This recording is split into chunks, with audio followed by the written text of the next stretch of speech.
जिंदाबाद जिंदाबाद। Orissa school college शिक्षक कर्मचारी समन्वय समिति जिंदाबाद जिंदाबाद जिंदाबाद। अरे उड़ीसा कॉलेज समन्वय समिति डाकर अरे आगामी 29 रे भुवनेश्वर राजधानी घेराव में शामिल हुआ मिलित मंच जिंदाबाद जिंदाबाद जिंदाबाद। मिलित मंच डाकर देखिए आगामी 29 रे शामिल हुआ उड़ीसा सरकार प्रचारण शिकार शिक्षक समाज को जवाब दियो शिक्षक समाज जवाब मांगती उड़ीसा सरकार जवाब दियो पेंशन नहीं तो तुम सरकार दरकार नहीं शिक्षक पेंशन नहीं तुम आसन दरकार नहीं शिक्षक पेंशन नहीं तुम गादी दरकार नहीं इनकलाब जिंदाबाद उड़ीसा कॉलेज स्कूल कॉलेज समन्वय समिति जिंदाबाद। मु मुक्तिकांत मिश्र निखिल उत्कल निम्न माध्यमिक शिक्षक संघ अलुस्था बालेश्वर जिलार संपादक अच्छी आज आमर राज्य में गठन होता मिलित मंच तरफ आज 25 तारिख प्रत्येक ब्लॉक रे सारा ओडिशा रे सांबादिक सम्मेलन आयोजन करा जायछि। ए सांबादिक सम्मेलन आह्वान करिवार मुख्य उद्देश्य होछि जे सरकार दीर्घ दिन धरी शिक्षक माने तांको विद्यालय खटुचंती परिश्रम करुचंती एवं बहुत शिक्षक न्यू एडेड विद्यालय सब रिटायर्ड हेलेनी अवसर नेलेनी अवसर पर से टंकाटे पाउनांती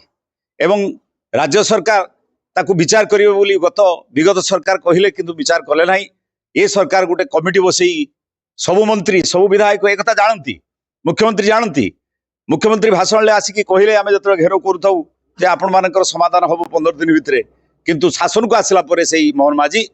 ए गोटे कमिटी बसई विलंब करुचंती। बहुत शिक्षक आत्महत्या कले बहुत शिक्षक एथु अवसर नहीं घरे दुखरे जीवन यापन करुचंती। आपण माने कहतु जे ओडिशार जनसाधारण विचार करंतु राज्य सरकार ये जो काम करुचंती जड़े 30 वर्ष शिक्षकता कला परे जदि से शेष शून्य हस्त जाए ता अवशिष्ट जीवन केमती कटिवो आ अवसर समय जदि टंकाटी औषध खाइबा से न पाइबो ताले जीवन केते कष्ट हबो। एइबोली हजार हजार शिक्षक अवस्था आज सारा ओडिशा रे दुर्दिन रही आज से बारंबार आमर राज्य मिलित मंच शिक्षक संघ जो रही ओस्ता अलस्ता मद्रासा इत्यादि जो संगठन यही संगठन भितर जो माने दलित होइकी रही निष्पेषित होती विशेषकर ब्लॉक ग्रांट शिक्षक माने सेमाने जेतेबेले बारंबार सरकार पाखे दाबी करुचंती सेमानकर चाकरी शर्तावली नाही एवं रिटायर्ड पर पेंशन नाही सरकार किछि बुझुना तेणु एबे डाकरा दिया जाइछि जे आज 25 तारिख ब्लॉक लेवल आम सांबादिक सम्मेलन करिक कथा सरकार को जनइबू आसंता 27 तारिख सेमती जिला स्तरीय गणमाध्यम सब डाकिकी जन दिज्व जदि किसी न हुए आसंता 29 तारिख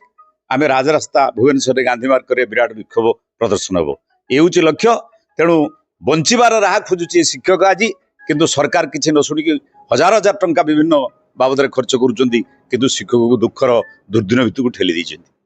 शासक गण करिसंती ए राज्यर नेता माने समस्त प्रचारित करिसंती हेले ए शिक्षक आज दृढ़ विश्वास नहीं आज आसी गणमाध्यम जे कि समाजर चतुर्थ स्तंभ से आमको आज न्याय दौ जे आज शिक्षक तार समस्या पई एते जर्जरित से शिक्षादान ठारू संपूर्ण रूपे दूरे जाउची आ सरकार एमिति एक नुआ शिक्षा व्यवस्था ए राज्य में प्रचलन करिकी ए शिक्षक मानकू जे शिक्षा ठारू दूरे रखुचंती यार मध्य दृढ़ प्रतिवादर आवश्यकता अच्छी। तेणु आज गणमाध्यम माध्यम आज ये अवहेलित शिक्षक गण जे क्षोभ प्रकाश करने चाहती जे साधारण भाव में 30 वर्ष ए समाज को जे तार सेवा दे सारा परे सी जे खाली हाथ में फेरी जाऊँगी औषध टोपाए पाऊना जे अवसर 7 दिन आगु भवतुष दत्त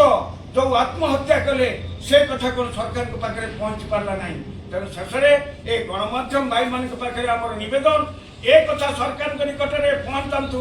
आगामी 27 तारिख आम राजधानी मु श्री शरद कुमार पाणिग्राही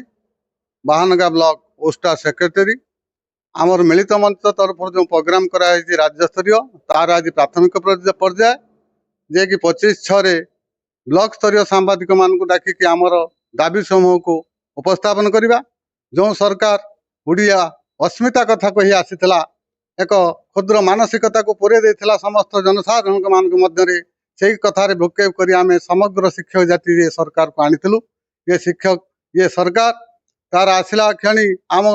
ବିଭିନ୍ନ ଆନ୍ଦୋଳନ ସମୟରେ ଆସି କହିଛି ବୁଝାଯିବ। ସୁପ୍ରିମକୋର୍ଟରେ ଆମେ ବିଜୟ ଲାଭ କରିସାରିଲା ପରେ, ହାଇକୋର୍ଟରେ ବିଜୟ ଲାଭ କରିସାରିଲା ପରେ ତଥାପି ଶୁଣୁନାହିଁ। ତେଣୁ এই ବ୍ଲକ ସ୍ତରୀୟ ସାମ୍ବାଦିକ ସମ୍ମିଳନୀ ମାଧ୍ୟମରେ ଆମେ ବାର୍ତ୍ତା ଦେବାକୁ ଚାହୁଁଛୁ। 27 ତାରିଖ ଦିନ ମଧ୍ୟ